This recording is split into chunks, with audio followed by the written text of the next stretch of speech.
What's going on, all of you outstanding Outriders? I really like the sound of that. My name is William, the host of your Anthem, and over the last few weeks I have been playing a ton of Outriders. I think right now I have a little bit over 110 hours into the demo, and I have to say that it scratches just about every itch that I have for a looter shooter right now. It is a good, rewarding time sink. It feels great. I know a lot of us last month were disappointed with the Anthem announcement, and I really haven't been all that active since then. However, if you are a freelancer, guardian, hero, tenno, anything, looking for possibly one of the best looter shooters I have ever played, and hopefully by the end of this video I'll have convinced you to at least go and try the demo, because if for nothing else, it's free, and it's an awesome experience, and they've been updating the demo. But before we get into that, I wanted to say a very special thank you and a very happy anniversary to today's sponsor, Raid Shadow Legends. Everyone knows Raid by now, and I mean everyone. But did you know that it's Raid's second anniversary? That's right, it's been 2 years since Raid burst into the scene and has completely taken over mobile gaming. And since then, Raid's only gotten bigger and better. And I figured with the 2-year anniversary, I'd answer 2 quick questions. Number 1, where's your favorite place to play the game? Really, my favorite place is right by my kitchen. I can set my champions to go do a couple dungeons, and select the auto run feature, which will allow my champions just to run through everything while I'm cooking a simple meal. And then question number 2, which champion best embodies your personality and why? And for that, I would have to go with Vergamkar. I mean, just look at this guy. He looks real content, and he looks like he's just got everything figured out, you know?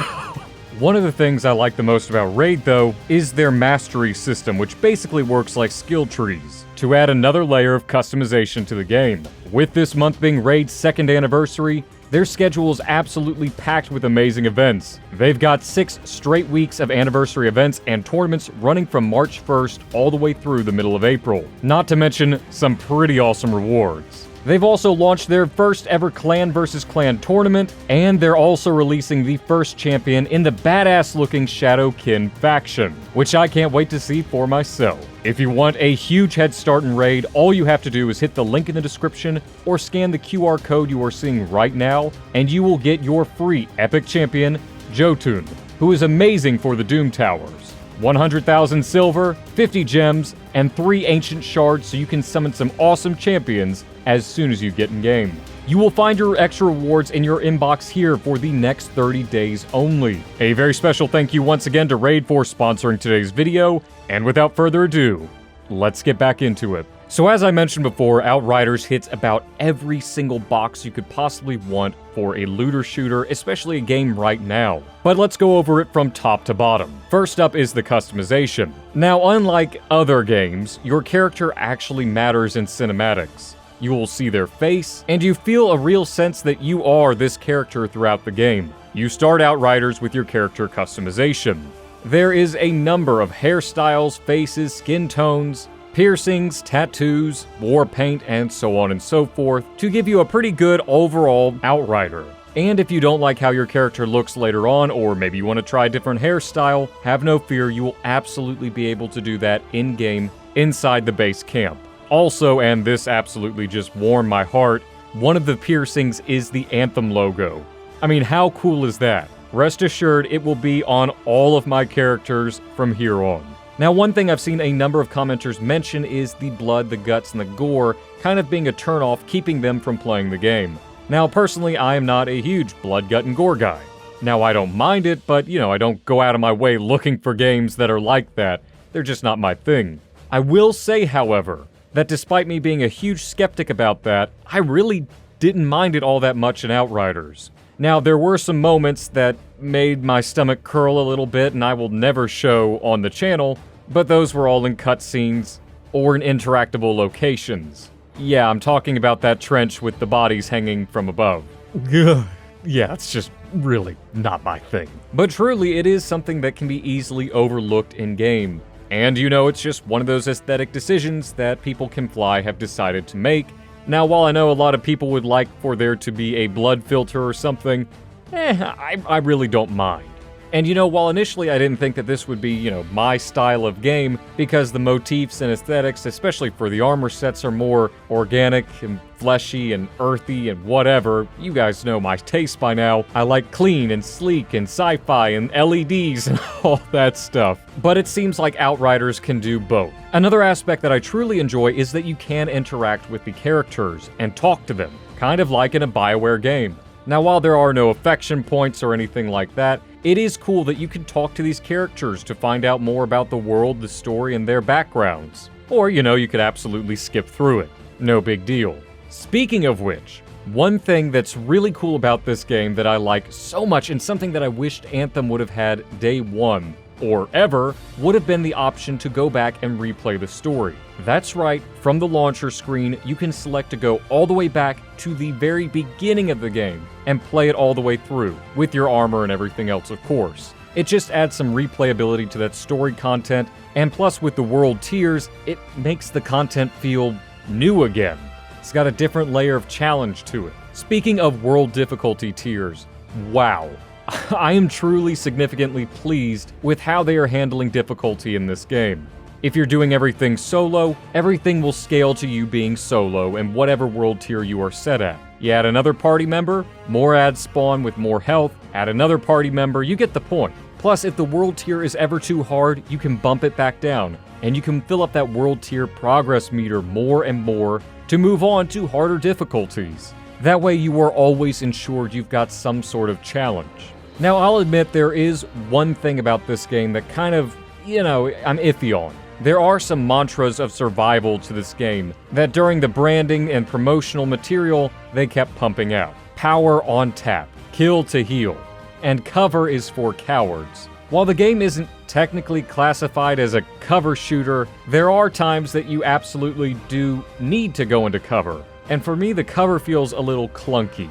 Now that could be 100% because this is the demo, but I'm not a crazy fan of the cover. I'm used to looter shooters like Anthem, Warframe, and Destiny, where you never take cover. You just plow through, you keep on pushing, or you fight more tactically. I suppose it is nice that they have given cover as an option, but I don't know. Just something doesn't feel right about it. And if you're looking for anything truly revolutionary in terms of movement, this really isn't that game. The movement to me feels very generic and not clunky as some people have said, but it's nothing to write home about. What is to write home about are the combos, the synergy, team play styles, and of course the kill to heal mechanic. And the gunplay is pretty damn good too. Not to mention you've got a variety of weapons. And they just keep getting better after we get through the demo, There are legendary weapons, different types of rarities, we haven't even seen epic quality yet.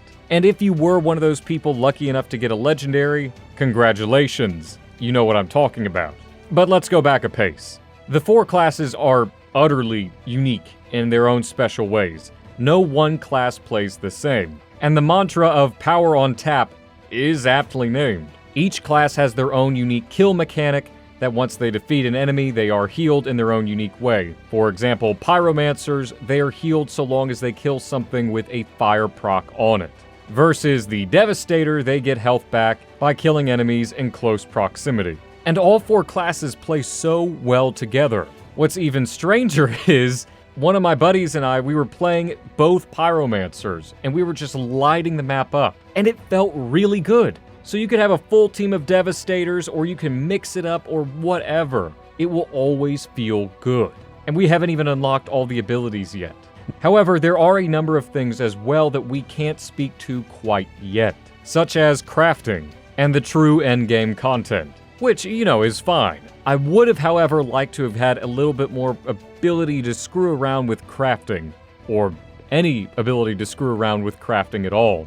Though I will say Outriders is doing something I personally really enjoy. For every weapon, gear piece, etc., there are mods. And of course, legendary tier armor and weapons have 2 mod slots. Say you've got a mod that will grant you 2 additional charges of whatever ability you have. Well, if you dismantle that weapon, you will get that mod and you will be able to keep it for life. So when you go craft, let's say, a new shotgun, and that mod is applicable there, you can just put that mod in there.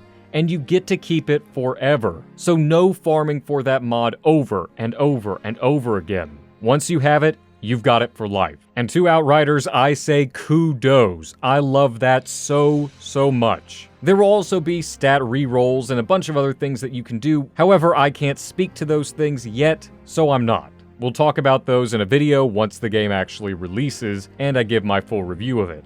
Though, that said, I would strongly recommend you at least trying out the Outriders demo. And if you are lucky enough to own Xbox Game Pass, Outriders will be free to play day one for all Game Pass holders. Otherwise, it's a flat $60 experience. There's no digital deluxe combo, whambo edition, there's no collector edition, and there are no microtransactions. Pre-order it if you want to, don't pre-order it. Either way, I strongly encourage you all go play the demo for at least a few hours. I will say, the demo is slow, but that's intentional. It is meant to teach you the fundamentals and get you up to speed. If you complain that there's not enough content in the demo, I really just don't know what to say to you. Play all 4 classes, do a little grinding for some gear, but don't go overboard. You know, don't get upset if you don't get a legendary in the demo. I still haven't yet with a little over 100 hours put into it over the last couple weeks. It's fine. Once you get the game and once you're in the end game and getting those higher level world tiers, you'll get up to, I think, like 600% chance of getting a legendary drop. It is what it is, you know? This is, exactly as they said, a demo. But what did you all think of this video? Did you find it to be helpful? Have you already started playing Outriders and are looking forward to it? Let me know what your thoughts are in the comments section below, and as always, I will reply if there's conversational potential, and if I have the time. And if you enjoyed this video and want to stay up to date on all things about Outriders, then please be sure to leave a like and subscribe, as it really does help me out and allows me to reach more Outriders just like you. I hope all of you outstanding Outriders have an absolutely awesome day as always, and I'll see you in the next video very soon.